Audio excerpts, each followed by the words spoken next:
안녕하세요. 셋만사의 문진탁입니다. 오늘은 서홍준 작곡가 선생님하고 얘기를 나눠보는 시간을 갖도록 하겠습니다. 안녕하세요. 네, 안녕하세요. 네, 자기 소개 부탁드리겠습니다. 작곡가 겸 지휘자 서홍준입니다. 네. 되게 짧으시네요. 나를 한마디로 표현한다면? 예술가. 네. 예술가이고픈 사람.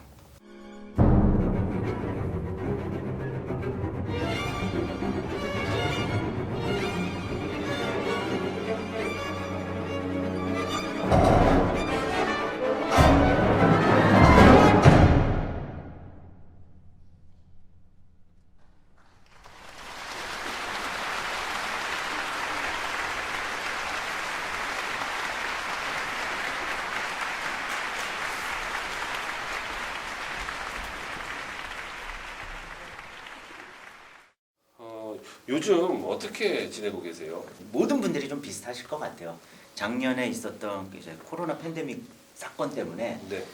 갈팡질팡하는 일이 많았던 것처럼 저 역시 뭐 좀 비슷했던 것 같아요. 특히 이제 작곡가로서 활동을 하는 입장에서도 네. 연주가 잡혔다 없어지고 잡혔다 없어지는 게 반복이 되다 보니까 사실은 8월 달에 연주하는 게 9월 달로 밀렸다가 10월 달로 갔고, 작년 같은 경우에 이제 독일에서 제가 바이올린 콘체르토를 초연을 하는데 네.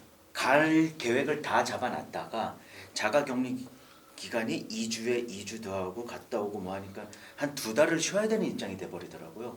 그러니까 결국에는 저 없이 그쪽에서 그냥 공연이 됐고, 그래서 좀 방황 아닌 방황들을 조금 했던 것 같아요. 그러다 보니 요즘에는 그냥 이제 조금 다른 관점의 새로운 장르를 도전을 하기 시작을 했고요. 새로운 장르라면 이제 제가 한 번도 손대지 않았던 전자음악, 네, 이런 쪽으로 지금 손을 조금 대보기 시작을 했고요.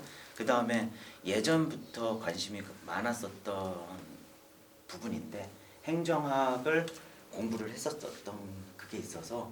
그러셨어요? 네, 행정학 공부를 했고, 행정학 공부를 마주 정리를 하면서 행정법 관련을 된 걸 보다 보니까 법에 또 이제 관심이 조금 더 생겨가지고 그렇게 그냥 계속 그냥 공부만 하고 앉아 있는 것 같아요. 그렇죠. 네, 제가 이렇게 알기로도 유럽에서 굉장히 많은 활동들을 하시고 계셨다가 한국에 오신 걸로, 어떤 활동들이 있었는지 직접 소개를 한번 해주실까요? 11년을 살았던 것 같아요. 외국에서 11년을 살았고요. 그 11년을 사는 동안에 이제 콩쿨이라는 거에 대해서 우선은 좀 도전을 짱을 많이 냈던 것 같아요. 근데 사실은 제가 뭐 콩쿨 욕심을 냈다기보다는요, 네.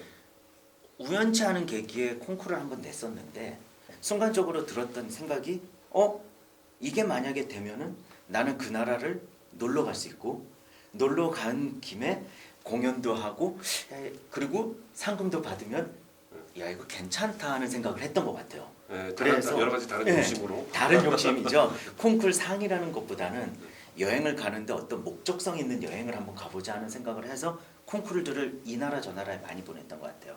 제일 처음 했던 거는 이태리에서 BOT 콩쿨의 작품을 냈었고, 그게 돼서 베르첼리도 구경 가고 그 근처에 어디도 구경 갔다 오고 네. 하고, 그게 이제 계속 해보다 보니까 재밌더라고요, 사실. 그 다음에 루마니아에서 했던 제네스 음악 콩쿠르에서 해서 루마니아를 또 갔다 왔었고요.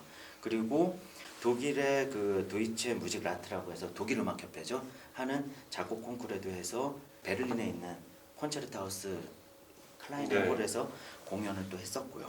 그리고 현대 음악을 하다 보니 관심이 생기더라고요. 그게 이제 현대 음악 지휘였고요. 그래서 현대 음악 지휘를 하다 보니까 2009년도에는 독일에 있는 슈타트베르겐이라는 오케스트라에서 잠깐 지휘를 하게 됐었고, 2010년도에는 아예 지휘에 꽂혔었던 것 같아요. 네. 그러면서 그 1년 동안에 스페인 바르셀로나에 하는 까다키스 콩쿠르하고 부다페스트에서 하는 도나우 그 콩쿠르하고 이태리에서 했던 페드로티 지휘 콩쿠르를 그냥 연거푸 그냥 도전 삼아서 나갔었던 것 같아요. 그리고 나서 2011년도에 퀸 엘리자베스 콩쿠르하고 퀸 소피아 콩쿠르 해서 2012년도에는 독일에 있는 현대음악 단체 앙상블 모델은 네. 그 아카데미 지휘자로 선정이 돼가지고 또 한동안 거기 이태리하고서는 오스트리아에서 공연을 했었고요. 13년도에 제너바 콩쿠르도 내보고 다름슈타트 현대음악제도 해봤고. 작곡가로서 그 본인의 음악에 대해서 좀 내 음악은 이런 음악이다라고 좀 설명을 해주셨으면 좋겠는데요. 제 작품에서 표현하고자 하는 것들은 서홍준이고 싶어요. 그냥. 그러니까 서홍준이 이야기하는 음악이다 라는 관점인 거지, 이 작품이 국악에 어떻다, 양악에 어떻다, 혹은 뭐에 어떻다라기보다는 그냥 그 작품 자체 하나에서 서홍준, 또 이 작품이면 이 작품 하나에서 서홍준. 자, 이것도 뭐 꿈의 오케스트라 얘기 우리가 안 할 수 없죠. 네. 처음에 이제 그 좀 약간 소외 지역이라고 볼 수 있는데 저 북단 최북단이죠. 연천에서 어느 정도 하셨었죠? 50개월이요. 4년하고 2달 정도? 딱 50개월. 2009년도하고 2012년도 그때쯤에 베네수엘라의 엘 시스테마 그 수혜자였던 연주자들을 한 2명을 만났었어요. 관심을 그때 이제 갖기 시작은 했었고요. 그리고 그 전에 사실은 청소년 오케스트라, 청소년 교향악단이라는 그런 교육 관점에서도 관심을 좀 많았던 이유가, 작곡하기 전에 플룻을 9년을 했었어요. 청소년 교향악단 활동을 했었고요. 관악부 활동도 했었고. 그렇게 하면서 자연스럽게 그게 저한테는 청소년 그런 거에 있어가지고서는 그게 좀 자연스럽게 다가섰던 것 같고요. 그런데 저한테는 이제 꿈이 하나가 있었다면은, 내가 음악을 해가지고 이 음악을 통해서 사회 공헌을 할 수 있는 방법은 없을까? 제가 사실 돈으로 이렇게 기부를 할 수 있는 능력은 안 될 거라고 저는 생각을 했기 때문에 좀 애들하고 노는 걸 또 좋아해가지고 나름. 그래서 그 꿈의 오케스트라 연천을 세팅을 해서 그걸 같이 시작을 했던 게 50개월을 그쪽에 있었던 것 같아요. 작곡가, 네. 음악가, 네. 내지는 이 음악이 사회 참여적 활동을 해야 된다고 생각을 하시나요? 저는 해야 된다고 생각합니다. 문화 저변 확대라는 말이 있잖아요. 사실 이 문화 저변 확대라는 말이 예술가들이 사회 참여를 했기 때문에 생긴 방향이라고 저는 생각은 조금 하거든요. 청소년 오케스트라를 통해 가지고 저는 사회 참여를 하려고 하는 생각이 조금 더 커요. 많은 것들을 비교를 해서 보고 그러다 보니까 느끼는 게, 사회 참여의 가장 첫 번째가 가장 기초 교육이라고 저는 조금 생각을 하거든요. 그렇기 때문에 어려서부터 그게 습관적인 관점이 형성이 돼야지만은 나중에 뭐 티켓을 사고 뭐를 하고 관심 있는 공연을 보러 가고 하는 것가 형성이 되는 게 바로 어렸을 때부터의 습관이라고 저는 생각을 해요. 그 이제 앞으로의 계획이 궁금한데. 사실은 제가 이제 조금 욕심을 가져보는 거는 행정학을 공부를 하고 문화예술 정책이라는 부분에 있어서 관심을 서서히 조금 갖다 보니, 예술가들을 위한 문화예술 정책이 나와야지 되지 않을까. 그러니까 그냥 그냥 막연한 예술인 복지법 뭐 이런 게 아니라 진짜 예술가들을 위한 그런 정책이 조금은 더 나와야 되지 않을까 하는 생각을 하거든요. 그런 거를 좀 해봤으면 좋겠다라는 생각은 하고요.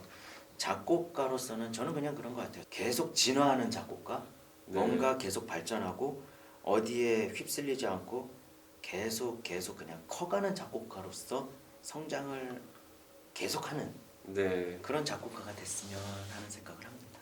네. 또 다른 서홍준에게 해주고 싶은 말이 있다면?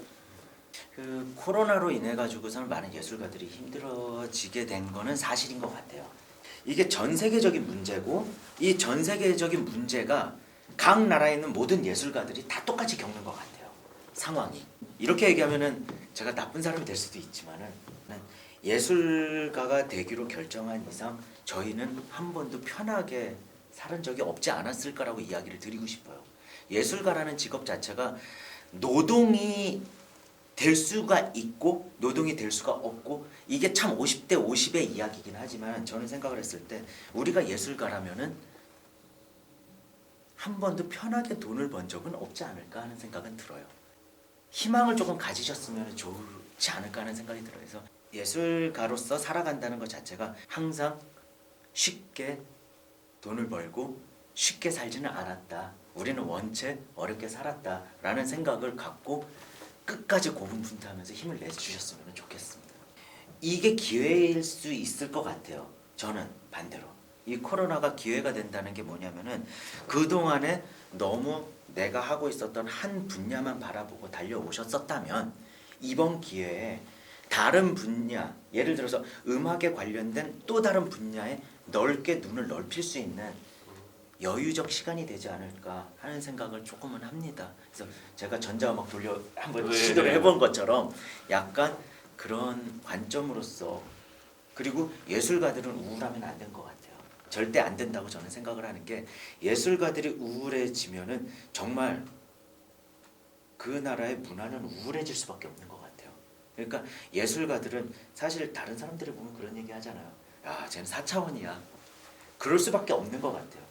그렇기 때문에 우리가 하는 모든 것들이 일반적이진 않으니까, 예술가들이 하는 모든 일들이 일반성을 두고서는 볼 수는 없으니까 일반적인 거로 자꾸 판단을 하니까 정책적인 문제는 생기는 것 같아요. 예술가들을 일반화, 구체화 시키려고 할 거고 예술가들은 일반적이지 않다 보니 그런 문제가 형성이 되지 않았을까 생각했는데, 그리고 저는 제 자신에 있어서 그냥 항상 느끼는 게, 포기하지 않고 나이가 60, 70, 80, 90 제가 뭐 죽기 바로 그 전까지 그냥 끊임없이 그냥 성장하고 변화하고 발전하는 그런 작곡가 겸 지휘자일 수도 있지만은 그냥 예술가로서, 그리고 사회 구성원으로서, 구성원으로 살아가는 사람이기를 희망합니다. 오늘도 역시 참 좋은 말씀을 많이 해주셔서 감사드리고요. 그리고 앞으로도 폭넓은 작품 활동 네. 기대하도록 하겠습니다. 감사합니다. 감사합니다.